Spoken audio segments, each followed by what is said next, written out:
Already আন্তর্জাতিক আদালতে হেগে ওদের বিরুদ্ধে 2 জনের বিরুদ্ধে মামলা হচ্ছে, হাসিনা আর মোদি। এই 2 জনকে যদি সত্যি ওখানে নিয়ে যাবজ্জীবন জেল অথবা ফাঁসির রায় দিয়ে দেয়, শেষে ইন্ডিয়ার সাথে বিশ্বের বহু দেশের সম্পর্ক মানবাধিকার নষ্ট করার জন্য খারাপ হয়ে যাবে। আমি একটাও বানিয়ে বলছি না, সব আমার এখানে রেকর্ড আছে, আন্তর্জাতিক তথ্য সব। মাইক্রোসফট নাম শুনেছেন? 257টা দেশ নিয়ে তারা রিপোর্ট বানিয়েছে, বিশেষ করে বাংলাদেশের শাপলা চত্বরটা নিয়ে। আর ওদিকে বিডিআর হত্যা। কি সমস্যা কি? ওখান থেকে আশপাশে মোবাইল সরান না, স্টপ করলে তোমার রাগ হয়েছে। মোবাইল আশপাশ থেকে সরান না কেন? ভাই আপনি কি সমস্যা ধরতে পারছেন? হ্যাঁ, সমস্যা ধরে ঠিক করেন।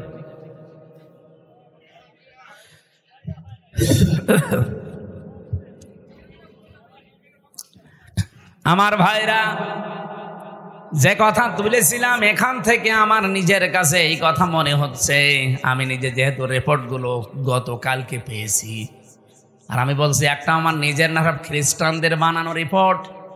ওরা তো আমার বন্ধু না, মুসলমানদের বন্ধু খ্রিস্টানরা। ওরা যখন এগুলো দিয়েছে আগস্টের 5 তারিখের পর থেকে আজকে মে মাসের 5 তারিখ চলছে, এই একাধারে 9 মাস বারবার ইন্ডিয়া জামাত ইসলামকে ধরে রাজনৈতিক যত দল আছে বড় বড় তাদেরকে বারবার, বিশেষ করে সেনাবাহিনী যারা আছে এদেশে, এদেরকে চেষ্টা করেছে যে কোনো কায়দায় যেন এটা বন্ধ করা যায়। এটা বন্ধ ইউনুস করেনি, এটা অলরেডি চালু হয়ে গেছে। আন্তর্জাতিক আদালতে মামলা অলরেডি হয়ে গেছে, এখন এদেরকে ডাকা আরম্ভ করবে সামনে। ইন্ডিয়া বেশ ভালোভাবে জানে, প্রমাণ সব তো আছে ইন্টারনেটে। শাপলা চত্বরে কিভাবে কি করেছেন সব প্রমাণ এখন বের করে ফেলছে। পৃথিবী এত উপরে চলে গেছে। এখন যদি সত্যিই মোদির বিরুদ্ধে এই মামলা হয়ে রায় হয়ে যায় হেগে, আন্তর্জাতিক আদালতে হেগে যদি সত্যি রায় হয়ে যায়, আপনি বিশ্বাস করেন সামনে ইন্ডিয়ার সাথে বড় বড় চুক্তি বিশ্বের যেগুলো আছে সব তারা মানব অধিকারের দোহাই দিয়ে বন্ধ করে দেবে। ওদের সাথে ব্যবসার চুক্তি বন্ধ, ওদের দেশের লোক আরো বাইরে যারা আছে ওদের সব পাঠিয়ে দেবে। সে তো ধুতি পরে আছে, ধুতি খুলে বাকি যা আছে ওইটা বেরিয়ে যাবে। ও কি পাগল হয়েছে এমনি?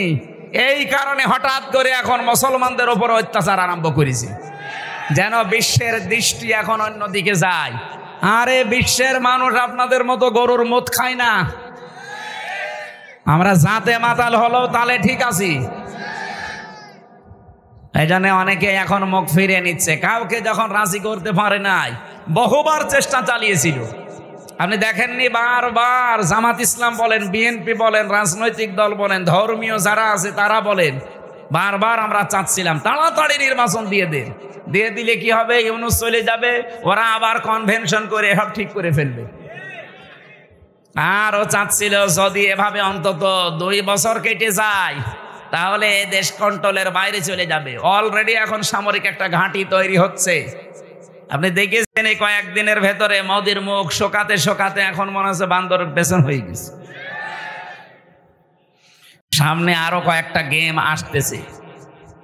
ইউনুস ভালো কি খারাপ এটা আমি জানি না, উনি কে ওনাকে চালাচ্ছে এটা আমার দেখার দরকার নেই, কিন্তু আমরা ইন্ডিয়ার এই বলয় থেকে বের হতে চাই। কারণ এই শয়তানরা 54 বছরে উপকার করেছে, যা যদি 10 টাকার উপকার করে 90 টাকার ক্ষতি করিস। আর সবচাইতে বড় ক্ষতি হচ্ছে আল্লাহর ঘরগুলো তার ভাঙছে। এর চাইতে আর কি ক্ষতি হতে পারে মুসলমানের? আমার ঘর ভেঙে দিলে আমার এত কষ্ট লাগতো না। এই কথা বলছে না কেন? 1500 বছর আগে একবার আল্লাহর একটা ঘর ভাঙতে এসেছিল। কে? আব্রাহা। কে কি করেছে আল্লাহ দেখেছেন? কাসফিম মাকুল বানিয়ে দিয়েছে। আর এই শয়তানরা আল্লাহর একটা ঘর সে তো ভাঙতে পারে না, শুধু ভাঙার জন্য এসেছিল। আরে অলরেডি ভেঙ্গে ভেঙ্গে সব মাটির সাথে গড়িয়ে ওই জায়গায় এখন মন্দির উদ্বোধন করছে, আর মিথ্যা ধোয়া তুলছে। দিনের পর দিন যায় আর ধোয়া তোলে যে এখানে 500 বছর আগে নাকি মন্দির ছিল।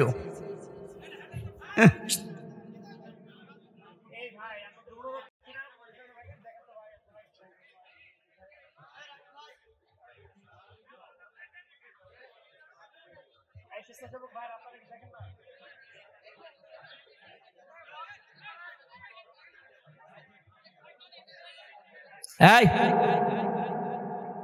যাক, যার ভালো লাগছে না চলে যাক। ও একা যাচ্ছে আবার আরেকজনকে ডেকে নিয়ে যাচ্ছে, ওটা ধরেন তো। আপনি আস্তে করে চলে যেতে পারছেন না? নাটোরবাসী যেহেতু রাজনৈতিক মহল অনেক বড়, ওই মানুষগুলো চিন্তা ভাবনা করবে আমি তো আর রাজনৈতিক ময়দানের বড় নেতা না, আমি একজন কর্মী মাত্র। আমি একটু টাচ দিলাম যতটুকু পেয়েছি আপনাদের। জুলুম যারাই করবে, এই যে মোদি আজ যে জুলুম করছে, ও যে টার্গেট নিয়ে যাচ্ছে, কোরআন 100% সত্য বিশ্বাস করি, ও জীবনেও সাদ্দাদের মতো টার্গেটে পৌঁছাতে পারবে না। টার্গেটে পৌঁছানোর আগেই দেখবেন পড়ে যাবে। চা বিক্রি করতো, পরবর্তীতে দেখবেন তামাক বিক্রি করবে, নিচে নামিয়ে দেবেন আল্লাহ। চা বিক্রি করতো, ওরা তামাক বিক্রি করাবে।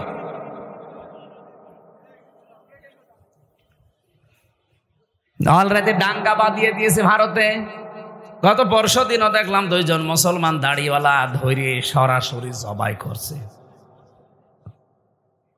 এখন ওর হাতে আর দুনিয়ার কিচ্ছু নেই, শুধু এইটাই আছে পুঁজি যে মুসলমানদের বিরুদ্ধে হিন্দুদের উস্কিয়ে দিয়ে এদের দাঙ্গা তৈরি করে একটা ফায়দা লড়বে, ঘোলা পানিতে মাছ শিকার।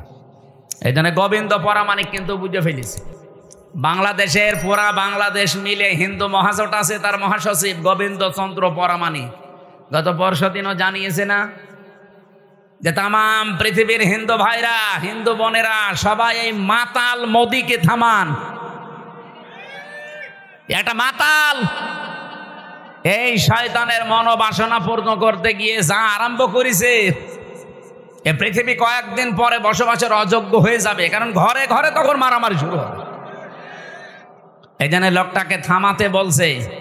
আমরা চাই হিন্দু ভাইরা যারা আছেন, অন্যান্য খ্রিস্টান ধর্মের যারা আছেন, খ্রিস্টান ভাইদের কি বিবেক বুদ্ধি সব কি লোপ পেয়েছে? আপনাদের মেয়েকে, আপনাদের বোনকে এই ইন্ডিয়ার বুকে ওরা উলঙ্গ করে রাস্তায় হাঁটিয়েছে 17 সালে।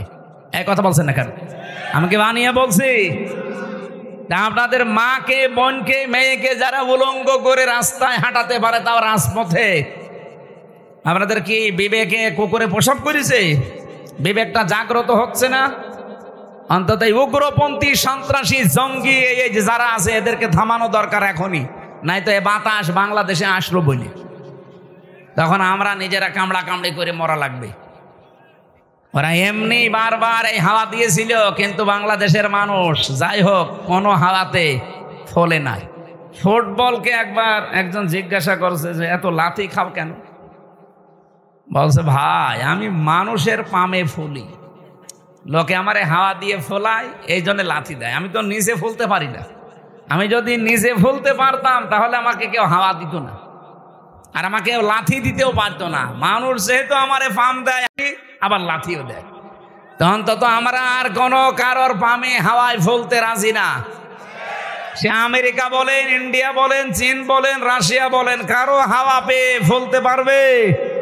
আমরা ফুলতে চাই আমাদের নিজেদের হাওয়ায়। এই কথা বলেন না কেন? আমার কথার অর্থ বোঝেননি? আমরা ফুলতে চাই কার হাওয়ায়? হঠাৎ করে 54 বছর পরে নারী কমিশন যতগুলো রিপোর্ট দিয়েছে, একটাও কোরআনের সাথে মিলছে? কেন এই মহিলাগুলো আগে 54 বছর ছিল না? ছিল। হঠাৎ এটা করছে কেন? এদের পেছনে রাঘব বোয়াল আছে, কারা আছে এখন টের পাওয়া যাচ্ছে। 13 জন মানুষকে, 10 জন মানুষকে নিয়ে আপনি কমিশন বানালেন। এই 10 জন মানুষের ভেতরে সেই মহিলাগুলোর চেহারা দেখলাম, সব টিপ পরা। কি কথা বলছেন না কেন? এইগুলো এই 15.5 বছর এই জালেমা মহিলাকে টিকিয়ে রাখার জন্য বিভিন্ন কথা বিভিন্ন সময় বলতো। এই দেশে কি শুধু ওই 10 জন আর মহিলা নেই দেশে? ডক্টর নাসিমা হাসানকে নেওয়া যায়নি? ঢাকা বিশ্ববিদ্যালয়ের যে শিক্ষিকা, এই যে কুমিল্লায় বাড়ি, বলেছিল আমার ছেলের কলার চেপে ধরেছেন কেন, জবাব দেওয়া লাগবে। এই মেয়েটাকে নেওয়া যায়নি কমিশনে? তাহলে উল্টা পাল্টা রিপোর্ট দিতে পারতেন না? এমন এমন রিপোর্ট দিয়েছে, শয়তান পর্যন্ত চিন্তা করছে যে আমিও তো এ চিন্তা করি না। ওদের প্রথম রিপোর্টে কি দেখেছেন? যে কোনো স্বামী যদি স্ত্রীর সাথে সহবাস করতে চায়, স্ত্রী যদি বলে না আমার এখন হবে না, এরপরও স্বামী যদি সহবাস করে তাহলে ধর্ষণ মামলা হবে। ধর্ষণ মামলা হলে জজ রায় দেবে। ধর্ষণের বিচার কি? ফাঁসি। কথা বলছে না কেন? আপনার কি মনে হয় এই রিপোর্ট শুনে বলেন তো? ভালো। আপনি রায় দেওয়ার জন্য তো সাক্ষী লাগবে। এখন মানুষের মনের অবস্থা তো আর কেউ জানে না। একই জোর করেছে আর স্ত্রী কি রাজি হচ্ছিল না, এটা তো স্বামী স্ত্রী ছাড়া কেউ জানে না। এখন ওই জায়গায় সাক্ষীর জন্য আপনাকে মানুষ বসিয়ে রাখা লাগবে, অথবা ইউটিউবারদের রাখা লাগবে। আমার মাঝে মাঝে এই যে 318 পৃষ্ঠা পুরাটা পড়লাম, পড়ে আমার মনে হচ্ছে এগুলো মেয়াদ উত্তীর্ণ গাঁজা খেয়েছে। মানে মেয়াদ আলা গাঁজা খেলেও মানুষ এত নিচে নামে না, এ মেয়াদ পার হয়ে গেছে, ওই গাঁজা খেয়ে পোড়া মাথা। এই জন্য এদেরকে এই নাটোরের পাশের জেলা পাবনায় পাঠানো দরকার। এরকম মানুষ বাইরে থাকলে সব সমাজ নষ্ট করে ফেলবে। কথা বলে না কেন? এটা তো 1 নাম্বার গেল, আর বাকিগুলো তো আরো খারাপ। 2 নাম্বারে দিয়েছে যে দেহ আমার সিদ্ধান্ত আমার। দেহ আমার সিদ্ধান্ত আমার, মানে দেহ কার? এ দেহ আপনি আমার এই যে 33 বছর বয়স, 34 বছর আগে হামজা নামে কেউ আমি ছিলাম না। আমার মা বাবার দায়িত্ব ছিল বিছানায় থাকা, বাকি যা করার কে করেছে? দেহ আমার হয় কি করি? আল্লাহ বলেন আমি বানিয়েছি, সিদ্ধান্ত বলেন বলেন। এই আয়াতের পুরা বিরুদ্ধে লিখেছে তারা, যে দেহ আমার সিদ্ধান্ত আমার। 3 নাম্বারে তারা লিখেছে যে যারা যৌন কর্মী আছে এদেরকে শ্রমিকের মর্যাদা দেওয়া লাগবে। আরে ভাই, যৌন কর্মী যারা, এরা যদি শ্রমিকের মর্যাদা পায়, তাহলে যারা ডাকাতি করে তারাও তো পুলিশকে বলবে ভাই আমরাও শ্রমিক, আপনারা আমাদের ধরবেন না, কারণ এই ডাকাতি করা খুব রিস্কের কাজ। আর যে শ্রম দেওয়া লাগে গাছ কেটে রাস্তায় ফেলে, কি কথা বলছে না? আমি সাতক্ষীরা থেকে আসার সময়, ওই যে আশা শুনি মাছের ঘেড় এলাকা, ওই 17 সালের দিকে আসার সময় ডাকাত পড়েছিল রাস্তায়, বিশাল এক গাছ কেটে রাস্তায় ফেলেছে। কেবল মনে হয় একটু আগে কেটে ফেলে রেখেছে, কারণ গাছ কাটছে 2-3 জন, সরিয়ে নিয়ে এসে একেবারে জায়গা মতো রাখতে দেখলাম। ওই যে সূর্য ইসের আলো জ্বলছিল লাইটের, ওর ঘাম ঝরছে। এখন আমি কাজ খুলে দিলাম, আমার দিকে তাকিয়ে বলছে হুজুর আপনার টাকাও নেব, আল্লাহ মাফ করবে। আরে শয়তান, যা আছে নিয়ে আমার গাড়িটা আগে ছেড়ে দিই। আল্লাহরে বিশ্বাস আছে। কি বলছে? বলছে আমাদের এলাকায় আপনি মাহফিলে এসেছিলেন, আপনাকে আমরা চিনি, আপনার টাকাও নেব, আল্লাহ মাফ করবে, আপনি চলে যান। মানে গাছ এত কষ্ট করে ফেলে রেখেছো, ঘাম ঝরছে কপাল দিয়ে। ওরা তো তার পরের দিন প্রশাসনকে বলতে পারতো না যে ডাকাতি করা কি কষ্ট, আপনার তো টের পান না? গাছ কেটে 4-5 জন নিয়ে রাস্তায় ফেলে রাখা লাগে। এই দেখেন ঘাম ঝরছে, আমরা শ্রমিক। ওরা বলতে পারে না যে আমরা শ্রমিক, তাও তো ওদের শ্রমটা অন্তত হচ্ছে, এটা জুলুম হচ্ছে। তারপর কিন্তু যারা যৌন কর্মী, এদের ওপরে কি জুলুম করলেন আপনি? বলেন, আপনি কি একটা ন্যায় বিচার দিলেন তাদের ওপরে? আমার মনে হয় আপনি পার্সেন্টেজ খুঁজে দেখবেন, রাজবাড়ির এই দৌলতপুর ঘাটে, যশোরের এই জায়গায়, আর নারায়ণগঞ্জেরটা তো বন্ধ হয়ে গেছে, যেখানে যেই পতিতালয় ছিল ওখানে যে দেখেন যত মহিলা আছে, একটাও নিজের ইচ্ছা করে আমার মনে হয় যায়নি, গেলেও খুব কম। হয়তো ধোকায় পড়ে গেছে, প্রবঞ্চনার শিকার হয়ে, অথবা প্রেমে ছাকা খেয়ে যে কোনো কায়দায় ওখানে গেছে, যে আর বেড়াতে পারে না। প্রতিদিন এই যে 8টা 10টা 15 20টা পুরুষের সাথে তারা কি প্রোটেস্ট কিছু নেয়? কিভাবে তাদের ব্যবহার করছে?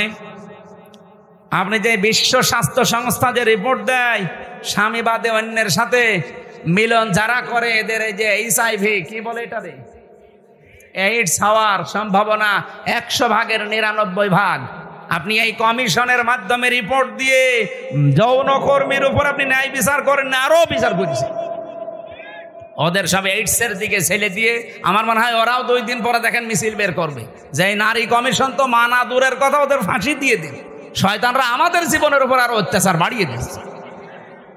শুধু HIV, ওদেরকে এই যে 1 লক্ষ মানুষ আজ দেহ ব্যবসা করে সারা বাংলাদেশে, মানে একেবারে যেগুলো সরকারি হিসাবে,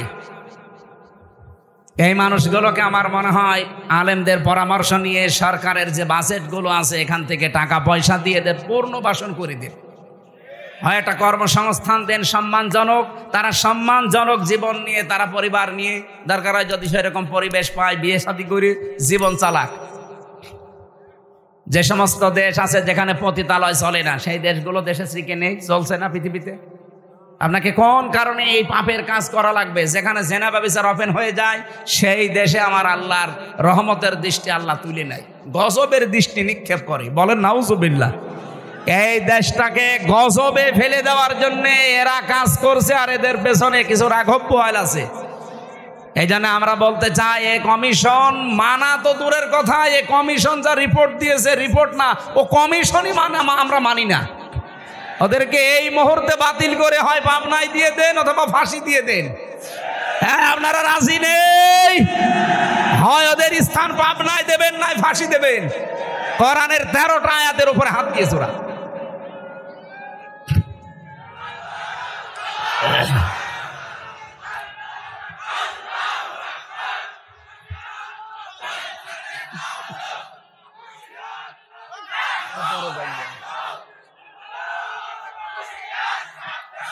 আমার ভাইরা,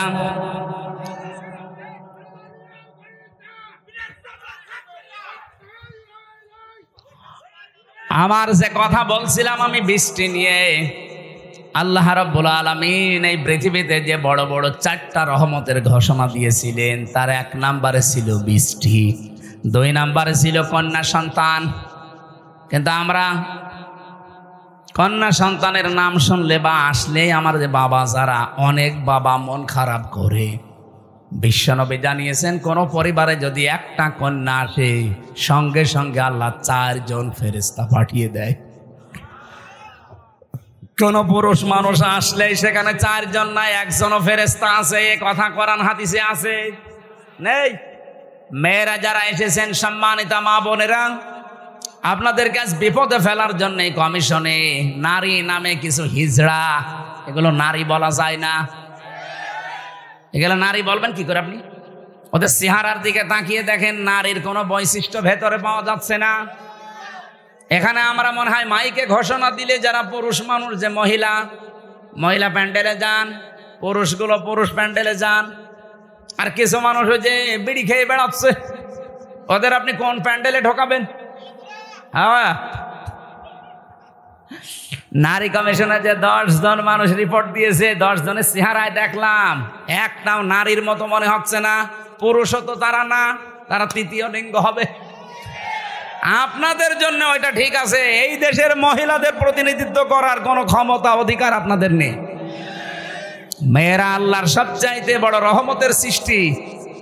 আল্লাহ বলেন, 2 নম্বর, আমি যখন বান্দার উপরে বেশি খুশি হয়ে যাই, বৃষ্টি দেওয়ার পরে ওই এলাকায় মানুষের ঘরে আমি কন্যা সন্তান পাঠাই। এই জন্য যার একটা কন্যা আছে নিজেকে ছোট ভাববেন না। ছেলে হলে মেয়ে হলে এটা সিদ্ধান্ত আল্লাহ।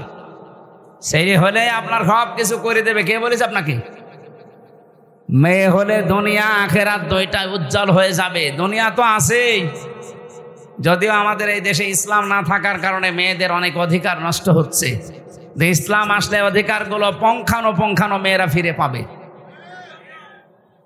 ওরা মেয়েদের নাম দিয়ে বলেছে এদের অধিকার নেই, সমান অধিকার এদের দেওয়া লাগবে। কিভাবে দেবেন আপনি?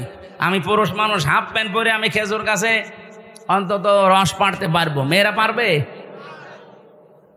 আমি এখন আমার মনে হয় শুধুমাত্র এই মাজা থেকে হাঁটু পর্যন্ত ঢাকা থাকলে নাভি থেকে একটা প্যান্ট পরে এখান থেকে কুষ্টিয়ায় চলে যেতে পারবো, কোনো অসুবিধা নেই। একটা মেয়ে লোকে যেতে বলে তো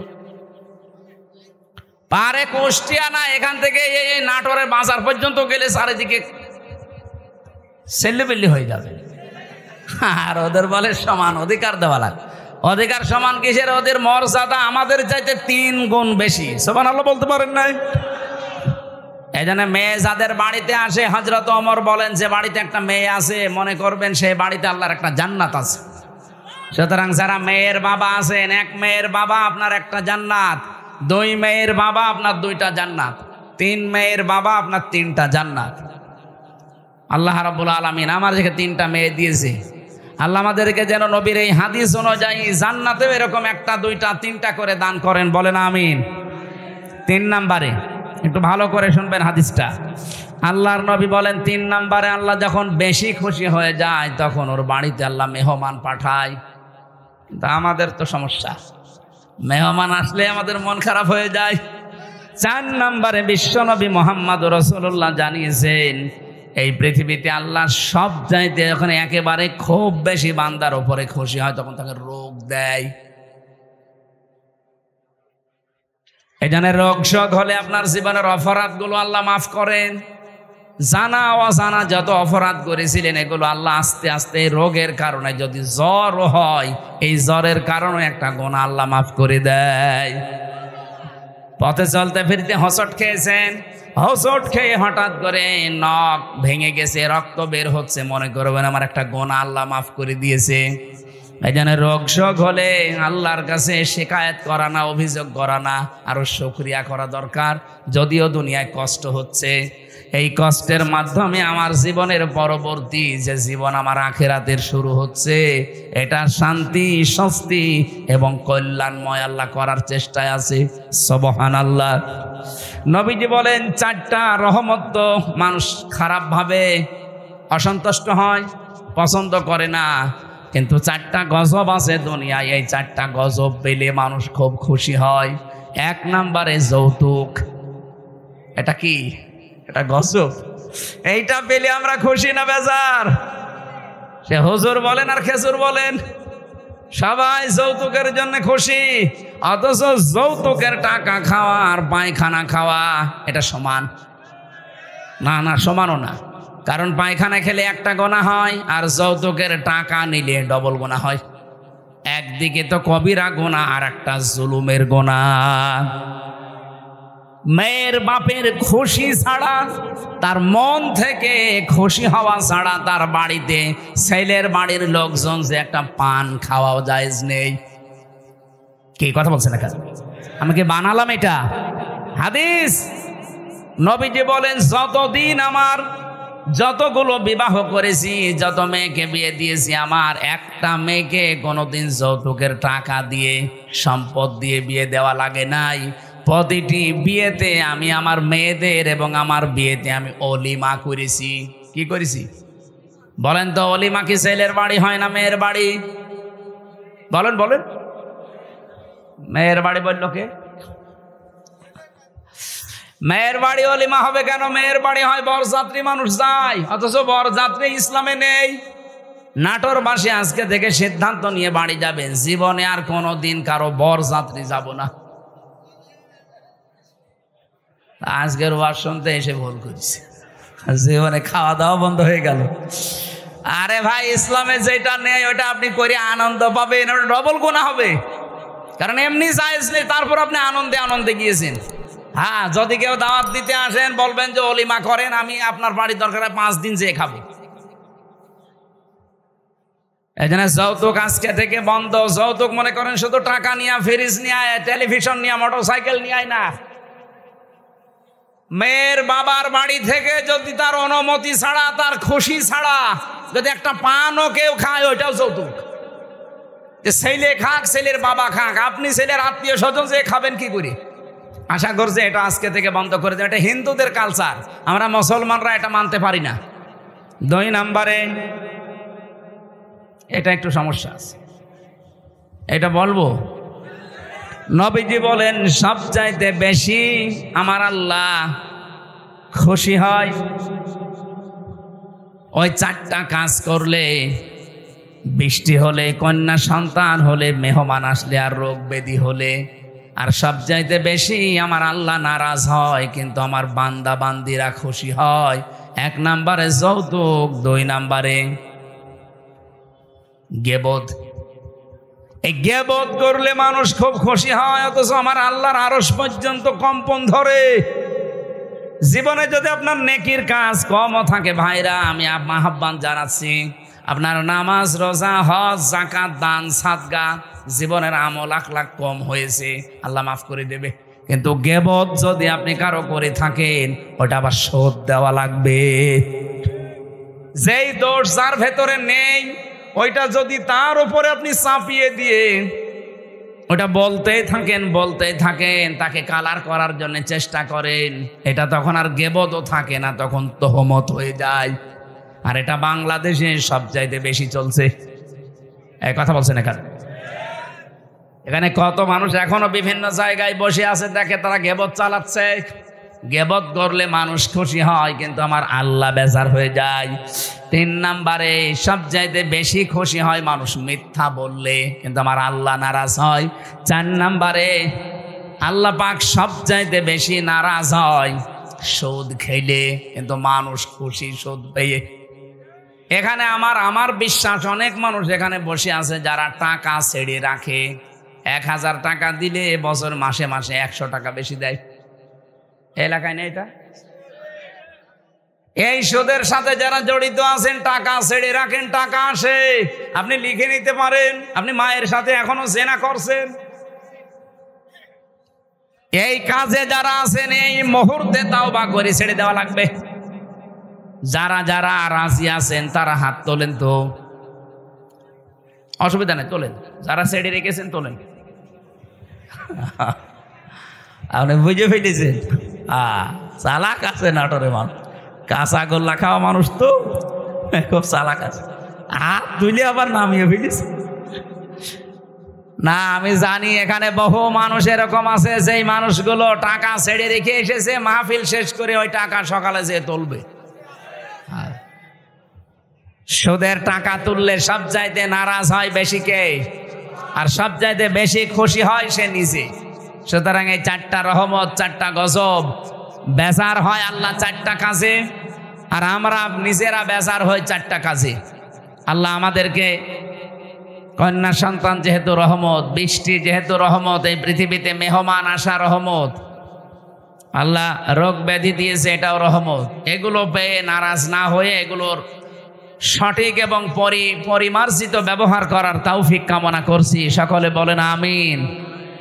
আমার আজকের আমি বিষয় আলোচনা সাজিয়েছিলাম যে আল্লাহর দল কারা, আল্লাহর দলের বৈশিষ্ট্য। এই পৃথিবীতে এখন দল কত আছে আপনি হিসাব করতে গেলে কলম খাতা নষ্ট হয়ে যাবে। বাংলাদেশে প্রায় 73টার উপরে দল আছে। আমি অল্প কথায় মেন কথাগুলো, অল্প সময় মেন কথাগুলো বলতে চাই। একটু বসেন, জবান খুলে সূরা মায়েদার এই 54 নম্বর আয়াত, মেন কথাগুলো বলবো ইনশাল্লাহ। আল্লাহ পাক বলেন, ইয়া আইয়ুহাল্লাযীনা আমানু মাইয়ারতাদ্দা মিনকুম আন দীনিহি ফাসাউফা ইয়াতিল্লাহু বিকওমিন। ঈমানদারেরা, এই পৃথিবীতে কোনো মানুষ যদি আল্লাহর দিন থেকে ফিরে চলে যায়, আল্লাহর ইসলাম থেকে, তোমাদের ভেতরে সেই চলে যাবে, সঙ্গে সঙ্গে আমি আল্লাহ একটা নতুন সিদ্ধান্ত নিয়ে ফেলি। ফাসাউফা ইয়াতিল্লাহু বিকওমিন, এমন একটা দল, এমন একটা জাতি, এমন একটা গোষ্ঠী তৈরি করে দেই, ইউহিব্বুহুম ওয়া ইউহিব্বুনাহু, যারা আমি আল্লাহকে ভালোবাসে, আমি আল্লাহ নিজেও তাদেরকে ভালোবাসি। বলেন সুবহানাল্লাহ। নাটোরবাসী যেহেতু এই দেশে এখন প্রায় 73টার উপরে শুধু দল চলছে, 49টা আছে রাজনৈতিক নিবন্ধিত দল, বাকি আছে নিবন্ধনের বাইরে। যত দল আছে ধর্মীয় জেনারেল মিলে বলেন আগস্টের 5 তারিখের পরে, আমি বাংলায় বলছি এবার, কত মানুষকে আমরা বিভিন্ন নাম দিয়ে দেখতে পাচ্ছি ইসলাম থেকে বের হয়ে যাচ্ছে। কথা বোঝেন? কেউ বিভিন্ন মানুষের উপরে দোষ চাপিয়ে বলছে আমি এর ভেতরে নেই, চলে গেলাম। বোকার আনতে আপনি ইসলাম থেকেই বের হয়ে যাচ্ছেন। ইসলামের একটা বিধান যদি কারো ভালো না লাগে, তার মানে আপনি তো আর আমাকে ভালো লাগে না তাই জন্যে চলে যান না। আপনার ইসলামের বিধান ভালো লাগে না, তার মানে আপনাকে ভালো লাগছে না কার? বলেন বলেন। আপনি বোকার আনতে আল্লাহকেই যেন বলছেন যে না, এ বিধান দেওয়া ঠিক হয়নি। হামজা তো বাবার কথা জীবনেও বলতে পারে না, ও বলবে আমার আল্লাহর কথা। আল্লাহর কথায় যেমন নামাজ পড়ো আছে, আল্লাহর কথায় যেমন যাকাত দাও আছে, আল্লাহর কথায় ঠিক এইটা আছে যে আমার এই কোরআনকে প্রতিষ্ঠা করো। তা আমি নামাজের ওয়াজ করলে আপনার খুব ভালো হুজুর মনে হয়, রোজার ওয়াজ করলে আপনার কাছে ভালো ওয়াজ মনে হয়, কিন্তু যখনই বলে এই নামাজ রোজার শিক্ষা যেটা, এটা কায়েম করা লাগবে। নামাজের শিক্ষা 27টা, রোজার শিক্ষা 4টা। এইগুলো যদি আমি এখন বাংলায় কায়েমের কথা বলি এই সমাজে, যেটা কায়েম করা দরকার কোরআন দিয়ে, তখনই আপনার কাছে রাজনীতি মনে হয়। আপনি কি আমার চাইতে কোরআন বেশি বোঝেন? আপনি কি শামীম ওসমানের মতো হয়ে গেছেন? বলছে আমি কি ইসলাম বুঝি না? আমাদেরকে ইসলাম বোঝাতে আসবেন না। প্রতিদিন নাকি উনি 72 রাকাত নামাজ পড়ে। এটা যে ডাহা মিথ্যা কথা। এখানে যদি আলেম থাকে জিজ্ঞাসা করেন, দেখেন তো সর্বোচ্চ তাহাজ্জুদের নামাজ 8 রাকাত থেকে 12 রাকাত। কি কথা বলছেন? 8 রাকাতের উপরে তাহাজ্জুদের নামাজ আপনি কোথায় পেলেন? খুব বেশি হলেও নাই 12 রাকাতের উপরে আর তাহাজ্জুদের নামাজ নেই। নবীজি হয় 8 রাকাত পড়তেন, নাই 12 রাকাত পড়তেন। এরপরে এই বেতের পড়ে উনি পড়াটা কমপ্লিট করে দিতেন। আর উনি নাকি 72 রাকাত নামাজ পড়ে তাহাজ্জুদ। ওরা দাহা মিথ্যা কথা। ও রাত 2টা 3টায় মাল খেয়ে ঘুমায়, ও তাহাজ্জুদ ফজরের নামাজে তো পড়ে না। আপনি তো ইসলাম থেকে বের হয়ে গেছেন বোকার আনতে হামজার উপরে দোষ চাপিয়ে, যে ওদের দোষ আছে, 24-এর দোষ, 71-এর দোষ, 47-এর দোষ। এই কথা না বোঝার ভান করে থাকবেন না। আগস্টের 5 তারিখের পরে বহু মানুষকে আমরা দেখলাম আল্লাহর দিন থেকে বোকার আনতে ইসলাম থেকে বের হয়ে চলে যাচ্ছে। ওরা আমাদের ভয় দেখাতে চায় যে আমরা চলে গেলে তোমরা নিরুপায় হয়ে যাবে। আরে ভাই, ইসলাম তো আর আমার না, আর আমি ইসলামের মালিকও না, ইসলামও আমার না, ইসলামের মালিকও আমি না। আমার মালিকও আল্লাহ, ইসলামের মালিকও আল্লাহ। আমি শুধু খাদেম। কথা বলুন। আমি খেদমত করছি, আমার একটা পাওনা বাকি আছে। এই যে সভাপতি সাহেবকে যদি উনি বলে এই জমিনটা আমার, আপনারা কাজ করেন, সারাদিন করেন, বিকাল 5টায় আপনাদের বেতন দিয়ে দেব। এখন বলেন তো জমিনের মালিক কি আমি? মালিক উনি না? আমরা কি কামলা খাদেম, কাজ করে খাই? এই জমিনও আমার না। জমিনে যেটা আমরা বপন করছি, এই বীজ বা ধান লাগাচ্ছি, চারা, এগুলোর মালিকও আমরা না, সবের মালিক উনি। আমরা শুধু টাকা পাওয়ার আশায় আছি, বিকাল 5টায় বেতন দিয়ে দেবে, ওইটা নিয়ে আমার সংসার চলবে। নাটোরবাসী, এই বাংলাদেশের এই জমিনটা আমার আল্লাহর, এ কোরআনও আল্লাহর। জমিনে আল্লাহর, কোরআন আল্লাহর। ওনার জমিনে ওনার আইন, ওনার কোরআন প্রতিষ্ঠা করবে এই দেশে যারা আল্লাহর খাদেম, গোলাম, বান্দা। তারা আল্লাহর বান্দা দাবি করে যারা আল্লাহর কোরআনের আইন বাদ দিয়ে মানুষের তৈরি করা আইন কায়েম করতে চায়, আল্লাহর কসম এই মানুষগুলো বেতন পাওয়া দূরের কথা, ওদের খবর আছে। বিকাল 5টা পর্যন্ত আমাকে এই জমিনে টিকে থাকা লাগবে। বিকাল 5টা মানে জীবনের শেষ দিন। এক কথা বলছেন এখানে, বিকাল 5টা মানে জীবনের শেষ দিন। কারণ আমার একটা বেতন পাওয়ার সময় আসবে। আমার যখন চোখ বন্ধ হয়ে যাবে, ওয়াবুদু রাব্বাকা হাত্তা ইয়াতিয়াকাল ইয়াকিন, আল্লাহ বলেন ওই পর্যন্ত ইবাদত করতেই থাকো, আমার দিনের সাথে লেগে থাকো যতদিন ইয়াকিন না আসে। ইয়াকিন মানে না, ইয়াকিন মানে মৃত্যু। ইয়াকিন মানে বিশ্বাস, এটা আলাদা ইয়াকিন। আর এখানে ইয়াকিন মানে মৃত্যু। মরণ যতদিন না হবে ততদিন পর্যন্ত দিন কায়েমের জন্য আপনাকে টিকে থাকা লাগবে। কারণ আমরা এখনো আমাদের বেতন পাইনি। পেয়েছি? বলেন বলেন। আমাদের চূড়ান্ত বেতনের না 1000 টাকা কি জান্নাত, ওইটা যতদিন আমি না পাবো ততদিন পর্যন্ত আমার চেষ্টা অব্যাহত থাকবে। এখন যদি আপনি আমাকে বাধা দিতে আসেন, এই জমিনে ধান লাগিয়েছিলাম কিন্তু বিকাল 5টা বাজার আগে আপনি তুলে ফেলছেন, আপনি যত বড়ই মস্তান হন, আমরা যারা 8-10 জন মিলে ধান লাগিয়েছি, যদি আপনার সাথে নাও পারি তাও বাধা দেব, কারণ আমি তো এখনো বেতন পাইনি। আপনি ধান তুলে ফেললে ওনারা বেতন দেবে? উনি এসে আমাদের আরো গরম দেবে, ওই সারাদিন নষ্ট করলে, ধান তুলে ফেলেছে কিছুই বলনি, বেতন দেওয়া দূরের কথা, আরো 500 টাকা করে দিয়ে যাও।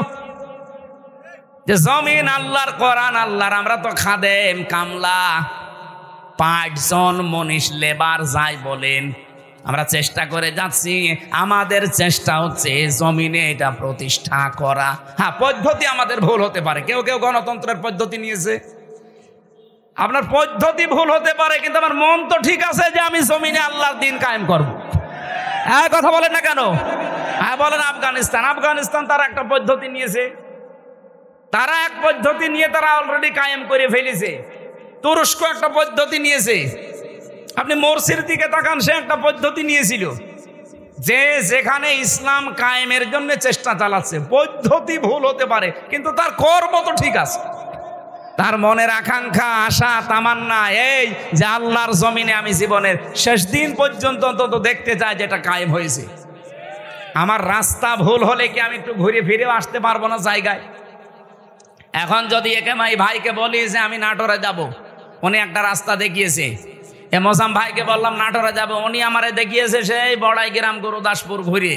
হ্যাঁ, আমি নাটোরে যেতে পারবো ঠিক, এদিকে গেলে হয়তো 1 ঘন্টা লাগবে, এদিকে 1.5 ঘন্টা লাগবে, কিন্তু রাস্তা তো ঠিকই আছে, জায়গা মতো আমি যেতে পারবো। একটু সময় বেশি লাগবে, কম লাগবে। বাংলাদেশ সহ বিশ্বে যারা ইসলাম কায়েমের জন্য চেষ্টা চালাচ্ছে, সবার মনের অবস্থা ঠিক আছে, কিন্তু রাস্তাটা একটু ভিন্ন হওয়ার কারণে অনেক মানুষ ফতোয়া দেয় উল্টাপাল্টা, ওরা গণতন্ত্র করে, জীবনও কায়েম করতে পারবে না। আরে দিনের মালিকই তো আমি না, আমি কায়েম করার কে? আমি চেষ্টা করে যাচ্ছি, অবশ্যই আমার সফলতা আমার জান্নাত পাওয়া পর্যন্ত। কিন্তু এর ভেতরে যদি কেউ মাস্তানি করতে আসেন, ধান বানানো, লাগানো, ধান বীজ তুলে ফেলবেন, আর আমি বেতন পাওয়ার আগে আপনাকে ছেড়ে দেবো, জীবনও না, দরকার আপনার সাথে মারামারি হবে। কথা বলেন, কথা বলেন। আপনার সাথে হাতাহাতি হবে, মারামারি হবে, যদি মেরে ফেলা লাগে মেরেও ফেলবো, কারণ আমার টার্গেট বেতন। বেতন বলেন, ওই বেতনের নাম বিকাল 5টায় যেটা আল্লাহ দেবে, ওইটা এখনো হয়নি। আর আপনি তার আগেই দিন থেকে বিভিন্ন সোতানাতা বের হয়ে চলে যাচ্ছেন। কি করবেন? আল্লাহর কিছুই হবে না। যাদেরকে আপনি ভয় দেখাতে চান তাদেরও কিচ্ছু হবে না, কারণ এই জমিনের আশা তারা অলরেডি কুলিন্না সলাতি ওয়া নুসুকি এ বলার পরে ছেড়ে দিয়েছে। যারা এই কথা বলে যে কুলিন্না সলাতি ওয়া নুসুকি, তারা জীবনের আশা ছেড়ে দিয়েই বলে। আপনার মতো মুনাফিকি করার জন্য, লোক দেখানোর জন্য বলে না। যারা এগুলো বলতো এতদিন, তারা কিন্তু অলরেডি আল্লাহর দিন থেকে বিভিন্ন সোতানাতা বের করে, বিভিন্ন কথা ধোয়া তুলে তারা চলে যাচ্ছে। আল্লাহ এই জন্য বলেছেন, যদি কেউ দিন থেকে চলে যায়, ফাসাউফা ইয়াতিল্লাহ, অতি শীঘ্রই। যারা আরবি জানে, সাউফা শব্দটা আল্লাহ কেন ব্যবহার করেন? সিন, সাউফা, কদ, লাম, এরকম 13টা শব্দ আছে। কোন সেন্টেন্সের আগে যদি আসে, বাংলা অর্থ দাঁড়ায় খুব তাড়াতাড়ি। আল্লাহ বলেন, যদি কেউ দিন থেকে মুখ ফিরিয়ে চলে যায়, আমি শুধু দেখবো, দেখার পরে অতি তাড়াতাড়ি ইয়াতিল্লাহু বিকওমিন, একটা দল তৈরি করে দেব। ইউহিব্বুহুম ওয়া ইউহিব্বুনাহু, তারা কি? আমি আল্লাহকে ভালোবাসবে, আমি আল্লাহও তাদেরকে ভালোবাসবো। তাদের গুণাগুণ কি হবে? এই যে আল্লাহর দলের বৈশিষ্ট্যগুলো বলতে আল্লাহ কথাগুলো দিয়েছেন। রব্বুল আলামিন বলেন, তাদের গুণাগুণ হবে প্রথমত 3টা। আজিল্লাতিনা আলাল মুমিনিন, আইজ্জাতিনা আলাল কাফিরিন। তারা নিজেদের প্রতি, মমিনের প্রতি হবে রহমদিল, কিন্তু কাফেরদের প্রতি হবে তারা কঠোর, বজ্রমুঠো।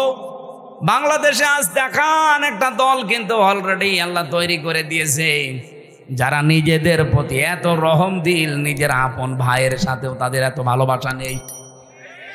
আমি আমার নিজেরটাই বলছি ভাই, আল্লাহর কসম, আপনাদের এই যে মোজাম্মেল ভাইয়ের বাড়ি নাটোরে, আমার বাড়ি কুষ্টিয়া, ওনার সাথে আমার আত্মীয়তা নেই, রক্তের সম্পর্কও নেই। ওনার আমি শুধুমাত্র ভালোবাসি একামতে দিনের কারণে। আর এই ভালোবাসা, মহাব্বতটা আল্লাহ নিজে পয়দা করে দিয়েছে। কারণ যখন আল্লাহর দিন থেকে মানুষ মুখ ফিরিয়ে নেয় তখন একটা দল আল্লাহ নিজে তৈরি করে দেয়। ওই দলের প্রথম বৈশিষ্ট্য তারা নিজেদের প্রতি রহম দিল হয়, মহাব্বত ভালোবাসা তৈরি হয়, কিন্তু কাফেরদের প্রতি তারা কঠোর। আপনি একটা আল্লাহর বিরুদ্ধে অবস্থান নিয়ে দেখেন, নাটোর কুষ্টিয়া পাবনা থাকবে না। একামতে দিনের কর্মী যারা কুষ্টিয়াও যা চট্টগ্রামও তাই, সব একবারে রাস্তায় নেমে আসবে। কারণ কাফেরদের প্রতি আমাদের কঠোরতা এটা তৈরি করে দিয়েছে কে? আপনি অন্যান্য কিছু খেয়াল করে দেখেন, তারা নামে কিনা জীবনও পাবেন না। ইউজাহিদুনা ফি সাবিলিল্লাহি ওয়ালা ইয়াখাফুনা লাওমাতা লাইম। তারা আল্লাহর দিন এই জমিনে প্রতিষ্ঠা করার জন্য জিহাদ করবে, সংগ্রাম করবে, চেষ্টা চালাবে, পরিশ্রম করবে, প্রচেষ্টা করবে, কিন্তু কোনো ওয়ালা ইয়াখাফুনা ভয় পাবে না লাওমাতা লাইম, কোনো তিরস্কারকারীর তিরস্কারকে তারা পাত্তা দেবে না। আমি যেই দিন থেকে কুলিন্না সলাতি ওয়া নুসুকি ওয়া মাহইয়ায়া ওয়া মামাতি লিল্লাহি রাব্বিল আলামিন বুঝে বুঝে পড়েছি, ওই দিন থেকে কে আমার পেছনে লেগেছে, কে বদ করে, আমার উপরে আন্দাজে দোষ চাপায়, কোনো কিছু আমার মনে আর স্থান নেই। আমার মনে হয় এই দেশে যারা একামতে দিনের কর্মী, আল্লাহর কসম তাদেরকেও আপনি এইভাবেই পাবেন, কোনো তিরস্কারকারী তিরস্কারকে তারা পাত্তা দেবে। আমাকে রাজাকার পর্যন্ত বলা হয়েছে, কিন্তু আমি কি রাজাকার? আমার 33 বয়সে যদি রাজাকার হয়, কিন্তু এই কথা বলে আপনি দাবিয়ে রাখবেন, আপনি বলবেন ও শিবিরের রক্ষাটা কর্মী, এই কথা বলে দাবিয়ে রাখবেন, ও জামাত ইসলাম করে, ও চরমনার মুরিদ, এই কথা বলে দাবিয়ে রাখতে পারবেন না। কারণ কোন তিরস্কারকারীর তিরস্কারকে আমি থোড়াই কি আর পাত্তাই দেই না। এই গুণটা তৈরি করে দিয়েছে কে? আল্লাহ বলেন যালিকা ফাদলুল্লাহ, এটা আল্লাহর অনুগ্রহ, যাকে তাকে আল্লাহ দেয় না। ইউতিহি মাইয়াশা, যাকে আল্লাহ ইচ্ছা করে তাকে দেয়। সুতরাং এই বাংলাদেশে আল্লাহর দলের বৈশিষ্ট্য 3টা পেলাম। তারা নিজেদের প্রতি রহমদিল হবে, কাফেরদের কোনো বিধান যদি দেখে, কাফেরদের কোনো কাজ কারবার দেখলে তারা বজ্রকণ্ঠ হয়ে যাবে। এতদিন পর্যন্ত যত সংস্কার এসেছে, কোন সংস্কারে বাংলার মুসলমানেরা বাধা দেয়নি, দিয়েছে না? দেয়নি। কিন্তু নারী কমিশন 13টা রিপোর্ট দেওয়ার পরে আমরা বাধা দিয়েছি কেন? কারণ তারা শুধুমাত্র সংস্কার করে না, তারা আল্লাহর কোরআনে হাত দিয়েছে। আর এই জায়গায় তখন আমরা এক হয়ে গেছি। হেফাজত নেই, চরমনা নেই, জামাত ইসলাম নেই, খেলাফত নেই, সব তখন বাংলাদেশে এক। আপনি দেখেননি, সব এক হয়ে বলেছে না, এটা তো মানা দূরের কথা, এ কমিশনই মানি না। আমির জামাত ডাক্তার শফিকুর রহমান এটা বলে নাই যে কমিশন তো দূরের কথা, ও কমিশনই মানি না। যদি বেশি ঝামেলা করেন আবার কিন্তু আগস্টের 5 তারিখ আসতেছে। এটা তো আমরা এই এতদিন পর্যন্ত যত সংস্কার করেছেন কোন জায়গায় বাধা দেয়নি, কারণ ওই জায়গায় আল্লাহ রাসূলের বিরুদ্ধে পাইনি। কিন্তু এবার পেয়েছি সরাসরি আল্লাহর বিরুদ্ধে। আজিল্লাতিন আলাল মুমিনিন আইজ্জাতিন আলাল কাফিরিন। আমরা নিজেদের প্রতি ভালোবাসা, মহাব্বত, স্নেহময় স্নেহশীল আছি। বললাম না মোজাম্মেলের সাথে, সত্যি বলছি, আমার সম্পর্ক আত্মীয়তার না, রক্তের না, শুধু দিনের, শুধুমাত্র দিনের সম্পর্ক। আমার নিজের আপন ভাই তো নেই, যদি থাকতো, সে যদি আল্লাহর দিনের কর্মী না হতো, তার সাথে ওনার মতো মহাব্বত আমার হতো না। কারণ এই মহাব্বতটা পয়দা করে দিয়েছে কে? 2 নম্বরে আমরা কাফেরদের প্রতি কিন্তু কঠোর, যেহেতু ওরা নারী সংস্কারের নাম নিয়ে আল্লাহর কোরআনের 13টা আয়াতে অলরেডি হাত দিয়েছে, এই জন্য ওরা কাফের। বলেন, আমরা মনে হয় ওদের জানাজা পড়া এখন তওবা না করলে ঠিক হবে না। যারা এই নারী কমিশনে আছেন, যদি সাপোর্টও কেউ করেন, আপনিও কাফের, আপনার প্রতিও আমরা বাধ্য হব কঠোর হতে। আর আল্লাহর দিনে জমিনে কায়েম করতে, হয়তো আমাদের রাস্তা, আবার বলছি, তরিকা ভুল হতে পারে, কিন্তু আমাদের মন ঠিক আছে। আমরা চাই আল্লাহর জমিনে আল্লাহর সিদ্ধান্ত চলবে। এই জায়গায় কেউ যদি বাধা দেয়, তিরস্কার করে, উল্টাপাল্টা গালি দেয়, থোড়াই কি আর জীবনে কিছু মনে করি নাই, করবো না। এটা বৈশিষ্ট্য কে দিয়েছে? ইউজাহিদুনা ফি সাবিলিল্লাহ। তারা প্রচেষ্টা করবে, জিহাদ করবে, সংগ্রাম করবে, দল করবে, মিছিল মিটিং করবে, আন্দোলন করবে আল্লাহর জন্যে। লা ইয়াখাফুন, তারা ভয় করবে না। লাউমাতা লাইম, কোন তিরস্কারকারীর তিরস্কারকে আপনি এবার নিজের নিরপেক্ষ দৃষ্টি দিয়ে বলেন। এই যে 3টা গুণ বললাম, সারা বাংলাদেশে তো 73টার উপরে দল আছে, কোন দলের বৈশিষ্ট্যে এই 3টা গুণ আপনি পান বলেন। আপনি আন্দাজে বলবেন না, আপনাকে বলাও দরকার নেই, মনে মনে সিদ্ধান্ত নিয়ে দেখেন এই কোরআনের সূরা মায়েদার 54 নম্বর আয়াতের সাথে কোন দল, বাংলাদেশের তো 73টা দল আছে, কোন দলের সাথে মিলছে? আল্লাহ বলেন স্যার তার সাথে মিলবে না। যালিকা ফাদলুল্লাহি ইউতিহি মাইয়াশা, এটা আল্লাহর অনুগ্রহ, যাকে ইচ্ছা আল্লাহ তাকে দান করে। আল্লাহু ওয়াসিউন আলিম, আল্লাহ প্রশস্ত এবং জ্ঞানী। আমি কোরআন সত্যি করা মাথায় নিয়ে বলতে পারি, এই 3টা যার ভেতরে আছে ওই দলে আল্লাহ যেন আমাদেরকেও শামিল করেন। আমার কথা বোঝা গেছে না? এবার আল্লাহ আমাদেরকে 4টা বৈশিষ্ট্যের কথা দিয়েছেন। ওই গুণগুলো অর্জন করতে হলে 4টা বৈশিষ্ট্য লাগবে। 55 নম্বর আয়াতে আছে, আর 56 নম্বর আয়াতে আছে এই দল বিজয়ী হবে। কারণ বিজয়ী হওয়া এটা আমি আল্লাহ আমার জন্যে আর ইমানদারদের জন্যে আমার রাসূলের পক্ষ থেকে আমি এটা লিখে দিয়েছি। কাতাবাল্লাহু লিআগলিবান্না আনা ওয়া রুসুলি। বিজয়ী হওয়া এটা আমি আল্লাহ আমার নিজের জন্য লিখে দিলাম। দুনিয়ায় যা কিছুই দেখো না কেন, সর্বশেষ বিজয়ের মালা পরবে কে? এটা আল্লাহ লিখে দিয়েছেন। এই জন্য আল্লাহ যেহেতু একটা দল নিজে তৈরি করে দেবে, ওই দলের বৈশিষ্ট্য যেগুলো বললাম এগুলো যেই দলের ভেতরে পাবেন, মনে করবেন ওদেরকে আল্লাহ নিজে বানিয়েছে। এই আয়াত আমি নিজে এখন বানালাম। এত সহজ বাংলায় বলার পরও কিছু মানুষ এখনো বোঝে না। আমার মনে হয় ও আজরাইল দেখার আগে আর বুঝবে না। এখন আপনার ভেতরে যা ভালো লাগে তাই করেন, যান, আপনাকে ছেড়ে দিলাম। ফাসাউফা ইয়াতিল্লাহু বিকওমিন, অতি শীঘ্র একটা দল আমি বানিয়ে দেব, যে এই দলকে ইউহিব্বুহুম ওয়া ইউহিব্বুনাহু, তারা আমাকে ভালোবাসবে, আমিও তাদের ভালোবাসবো। আপনি খেয়াল করে দেখেন এই গুণগুলো যাদের ভেতরে পাবেন, আপনি তাদের সাথে অ্যাক্টিভ হবেন, মনে করবেন আল্লাহ আপনাকে এই দলে শামিল করে নিয়েছে। আর যাকে তাকে তো করবেও না। কি করবে? কালকে লালপুরের আলোচনা এটা ছিল, আল্লাহ যাকে তাকে তার দিনের কাজ একামতে দিন প্রতিষ্ঠার জন্য নিয়ে যায় না। আল্লাহু ইয়াজতাবি ইলাইহি মাইয়াশা ওয়া ইয়াহদি ইলাইহি মাইয়ুনিব। যে লোকটা মন থেকে আল্লাহর দিকে ফিরে আসতে চায় তাকে আল্লাহ এই কাজের জন্য নির্বাচিত করে। এই দেশে লক্ষ লক্ষ মানুষ আছে, সবাই একামতে দিনের কাজে লাগে না। যাকে আল্লাহ ভালোবাসে, যাকে আল্লাহ নির্বাচিত করেছে, যাকে আল্লাহ বাছাই করেছে, তাকে এই কাজে লাগায়। এখন আপনি বাসায়ের ভেতরে নেই, আপনি আছেন ছাটায়ের ভেতরে, তা আপনাকে আমি জোর করে নিয়ে আসবো কি করি? আমার কথা বোঝা গেছে? না বুঝলে এখানে আসেন, আসেন, এদিকে আসেন। আমি আশা করি আমার আয়াত আমি অল্প কথায় হলেও বোঝাতে পেরেছি। আল্লাহ যেহেতু একটা দল তৈরি করে দিয়েছেন, এই দলের বৈশিষ্ট্য বললাম, যার সাথে মিলবে, যদি আওয়ামী লীগের সাথে মেলে ওনাকে আবার নিয়ে এসে আবার দল করবে, যদি বিএনপির সাথে মেলে বিএনপির সাথে করবেন, জামাতের সাথে মেলে জামাতের সাথে করবেন, যার সাথে মেলবে এইটার পক্ষে আমরা থাকতে চাই। এর বাইরে কোনো বাবা দাদা খালুর কথা আমরা আর শুনতে রাজি না। এতদিন শুনে শুনে কপালে আগুন লাগিয়েছে। আল্লাহ আমাদেরকে যে দল একটা তৈরি করার কথা বললেন, ওই দলের বৈশিষ্ট্য দিলেন, কোরআন থেকে শুনলাম। এই দলে অন্তত দয়া করে আমাকেও যেন শামিল করেন, আমাকে যেন বাছাইয়ের ভেতরে রাখেন, ছাঁটাই করে না দেন। আল্লাহর একটা নিয়ম আছে, ছাঁটাই আর বাছাই। আল্লাহ আন্দাজে কাউকে কেউ খালি খালি ছাঁটাইও করে না, কাউকে বাছাইও করে না। বাছাই করতেও কিছু নিয়ম আছে, ছাঁটাই করতেও কিছু নিয়ম আছে। বাছাই করার নিয়ম কি? এই যে গুণগুলো আস্তে আস্তে পয়দা করে দেবে। আর ছাঁটাই করার নিয়ম হচ্ছে গুণ পয়দা করার জন্য আল্লাহ তার মন তৈরি করে দেয়, কিন্তু এই লোকটার মনই নেই। এই যে গিরিশচন্দ্র সেন, এই লোকটা পুরা কোরআন শরীফের বাংলা করেছে পুরাটা, এবং কি তাফসির লিখেছে, কিন্তু লোকটা মুসলমান হয়নি।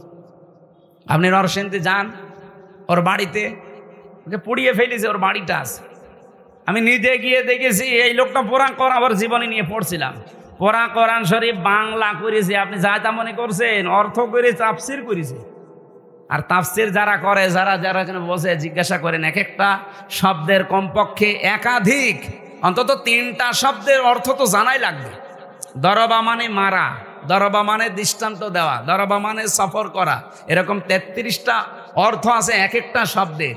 লক্ষ লক্ষ শব্দ আছে, প্রতিটি শব্দের এরকম 33টা কমপক্ষে অর্থ আপনি জানবেন। এ জানার পরে কোন জায়গায় কোন অর্থ সেট হয়, মানে অ্যাপ্রোপ্রিয়েট হয়, পারফেক্ট হয়, ওইটা ওই জায়গায় বসাবেন, তারপরে তাফসির লেখা সহজ হবে। এ হিন্দু আমার চাইতে কোরআন শরীফ কত বেশি পড়েছে। এখানে ইনি আলেম কিনা জানি না, হাসি তো যত আলেম বসে আছে আমি গ্যারান্টি দিয়ে বলতে পারি একজনও বুকে হাত দিয়ে বলতে পারবেন না যে পুরা কোরআন শরীফের প্রতিটি শব্দের অর্থ আমার জানা আছে। ও পুলিশকে জিজ্ঞাসা করেন, পুলিশও পারবে না। পারবেন না? না, ওরা তো এই লাইনের লোক না, জেনারেলের শিক্ষিত, আলেমরাই পারবে।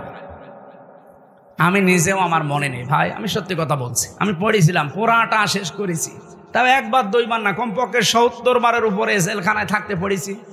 অনার্স মাস্টার্স করার সময় তো কত সবার পড়েছি, আমার সব মনে নেই। এখন আবার স্টাডি করা লাগবে। আজকের আয়াতের প্রত্যেকটা শব্দের অর্থ আমার মনে আছে, কিন্তু পুরা কোরআন শরীফের আমার মনে নেই। অথচ বেটা হিন্দু মানুষ, ওর কি মেধা ছিল বলেন তো, প্রতিটি শব্দের একাধিক অর্থ একেবারে নখদর্পণে।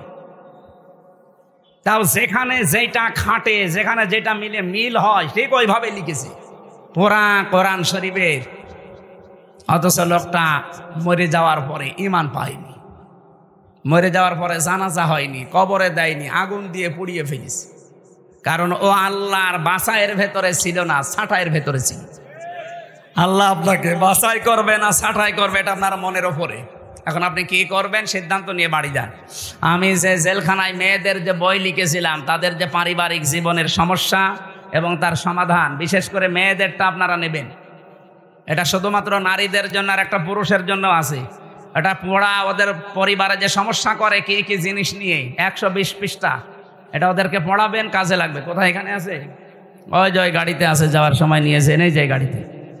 আর এই যে সিস্টেমটা নেবেন, যারা শিক্ষিত মানুষ তারা নেবেন, এটা অনেক তথ্য দিয়েছি।